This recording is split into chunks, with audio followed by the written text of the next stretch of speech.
Dr. Philip W. Travis here. Welcome to my YouTube channel, History Changes. In this short video, I want to talk a little bit about the Berlin Crisis, which is also referred to sometimes as the Berlin Blockade and also associated with it, the Berlin Airlift, which lasted for almost a year, 11 months, from 1948 to 1949. The reason I want us to think about this is for a couple of reasons. One is with respects to the origin of the Cold War.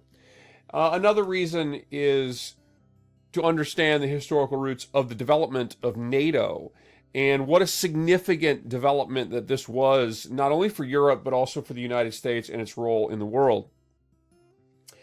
When we think about the Cold War, I think a lot of times people think about the Cold War as though it's an inevitability. And admittedly, many historians do, by the way, regard it as something that was inevitable. Though, and it is important to note, too, that it was not an easy thing to avoid. However, most historians, when we think about the Cold War, we think about it primarily in terms of a development that was a response to decisions made by the major players, the major world powers, in the immediate years after the end of the Second World War.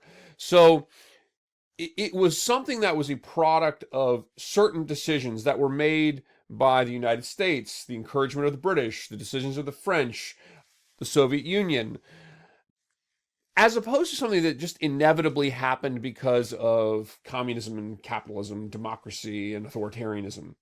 Albeit, those ideological differences factored significantly into why there was the development of this bipolar world that occurs with the Cold War and lasts for almost a half century. But it's really important to think about some of the critical events that lead to the development of the Cold War. And again, if you think about dating the Cold War, most historians would say that the Cold War begins somewhere in 1947, 1948. It's in this period of time where you have the sort of foundation of the Cold War begin. Decisions like the Truman Doctrine in the United States, the Marshall Plan, the development of the containment policy, Joseph Stalin's decisions to effectively remain in influential role, occupied role in areas of Eastern and Central Europe will all give rise to the Cold War.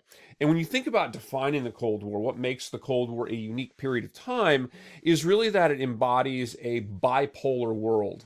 So it's an era of history that is defined really by global bipolarity, in which you have really two major powers, their allies, and they are effectively dividing themselves against one another, building spheres of influence, competing for influence in the developing world. And in the process, the reason we call it a bipolar world is because in practical senses, the world was really divided. These two sort of spheres of influence, these two great empires, the US-led empire, the Soviet communist-led empire, they really did not participate in normal sort of international relations. They did not have normal diplomatic, they did have diplomacy, but they didn't have like normal diplomatic relations. There wasn't free movement of people. There wasn't a normalization of like trade and economic policy between these blocs by and large. And so as a result of this, we think about the Cold War as a period of global bipolarity, in which there were sort of like two major centers of the world. So the Berlin Crisis. The Berlin Crisis in the post-war period in Europe was really, really critical to the development of the Cold War and also to the development of some of the realities that dominate the world and certainly Europe today, particularly in the form of NATO. So the reason that the Berlin Crisis begins, in short, has to do with disagreements between the Western allies, the United States, the British, the French particularly, and the Eastern Bloc, the Soviet Union, in terms of what would happen with Germany. They had fundamental disagreements of what the future of Germany should look like. The West wanted Germany rebuilt as sort of a capitalist democratic power, right, that could then be a valuable economic benefit and trading partner in the world. Whereas the Soviet Union very much was interested in Germany having more of a role in terms of rebuilding the Soviet Union, in terms of, I would say the Soviet perspective was a little bit more in keeping Germany down as opposed to sort of encouraging a political and economic resurgence in Germany. So in the years after the end of the Second World War, which ended in 1945, of course, these disagreements over what should happen with areas, particularly in Central and Eastern Europe, particularly areas that the Soviet Union had occupied. Joseph Stalin very much believed that many of these areas needed to be occupied, in part because he believed that there should be a buffer zone to prevent Western capitalist forces from attempting again to destroy the communist experiment. And so there's this disagreement about what could be done in these areas. The United States viewed the Soviet role in Eastern Europe as a fundamental violation of the core principles of the Atlantic Charter, which was signed by Winston Churchill and Franklin Roosevelt, and really conveyed the idea during World War II that the United States and the Allies were fighting, probably more than anything else, for self-determination and human rights. So ultimately, an inability to find a way to have an independent Germany that would satisfy both sides leads in the spring of 1948 to a decision on the part of the Western Allies to effectively create a West German state. And the first step they take with this is to create a new German mark, a new currency. Now, this led Joseph Stalin and the Soviet Union to effectively try to eliminate this effort, to try to make the Allies give up on the idea of a West German state, or give up on a Berlin, a West Berlin, that would be part of a West German state. Remember, Berlin is right in the heart of what we will come to know as East Germany, okay?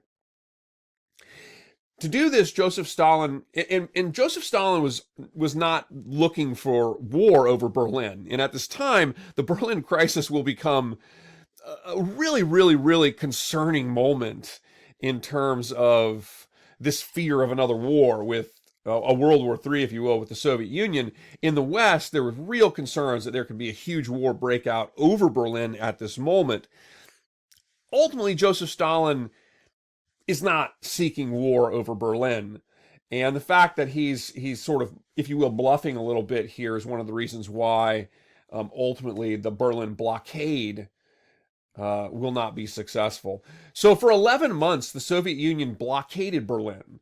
Berlin was connected to what we will call West Germany with railroad lines. And this is how people and things and goods went in and out of West Berlin. The city is divided as a result of the end of the Second World War. And if you want to think, by the way, about sort of how to understand the bipolar world of the Cold War, thinking about the divided city of Berlin is a great way to do it. A microcosm of this Cold War moment, this city right in the heart of East Germany. So the Soviet Union blockades Berlin.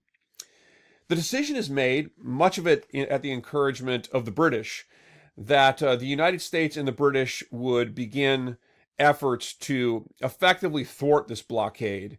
And this becomes known as the Berlin Airlift. And the photo that you see pictured here is a picture of part of the airlift, these goods being flown into Tempelhof Airfield in Berlin. And you see the Berliners there waiting for the supplies. And so over 200,000 air missions were flown into Berlin, by the way, over this 11th month period to break the Berlin blockade, which is ultimately successful. Eventually, of course, Joseph Stalin backs down. He doesn't get a Berlin that is exclusively part of East Germany, and he certainly doesn't get the Allies to give up on a West German state. In response to this, or as a result of this, I should say, as a result of this crisis, there's some fundamental changes that happen in Europe. On the one hand, you will have the United States become much more committed now to a role in Europe that had not been realized before. And it's important to note that prior to this event, the United States being a military power that remained in Europe, that had its sort of security linked to Europe, was not a sort of foregone conclusion by any means. There's no history for the United States of remaining sort of a global world power in a time that's not a time of active war. There was no history of that. Historically, the United States would fight a war, and then it would largely dismantle its empire. But in this moment, following things like the Truman Doctrine and the Marshall Plan in 47 and 48, the events of Berlin in 48 and 49 really solidify this moment where the United States becomes a world power, particularly alongside its ally in Great Britain. Working with Great Britain, the United States and other European powers like France will also come to form NATO. And this was a huge moment. The idea, Article 5 in the NATO alliance, is, of course, the idea that if one NATO country is attacked, it's an attack on all of them.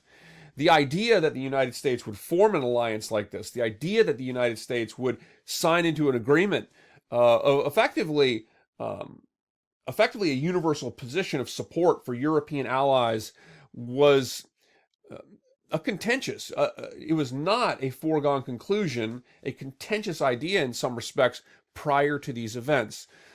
But the Berlin crisis really changed that. It changes how the United States, how Great Britain and its allies think about its military role in Europe, how they think about the Soviet Union. You will see the development of a much more active sort of military alliance as a result of this, with the formation of NATO. It also means that the United States will remain more embedded in Europe as a result of this.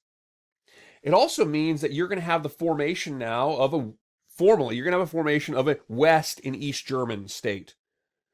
Largely as a result of this, West Germany will very much become a reality. It was already obviously something that was happening, but now it's solidified, and alongside it will be East Germany. The West German leader, the foundation of the first West German government is in the city of Bonn, and its first leader is Konrad Adenauer. And so the Berlin crisis, which the Allies really succeed at preventing the aims of Stalin and the Soviet Union with the Berlin airlift, it results in a fundamental transformation of what Europe's going to look like, the role of the United States in the world, its direct involvement in Europe, the solidification of a West German state, the solidification of an East German state, as well as a reformation of sort of military doctrine, the formation of NATO, which will then give rise not long after to the formation of the Warsaw Pact. So this really is a critical moment in the solidification of the Cold War. And of course, with the role of NATO in the world today, it remains a really, really, really fundamental time for the world in terms of changing roles of the United States in the world, changing roles of Western Europe, and its relationship with the East, which we very much see as a relevant phenomenon in the 21st century. So I hope everyone enjoyed this. Again, I'm Dr. Philip W. Travis. My YouTube channel is History Changes. If you enjoy videos like this, please subscribe to my YouTube channel.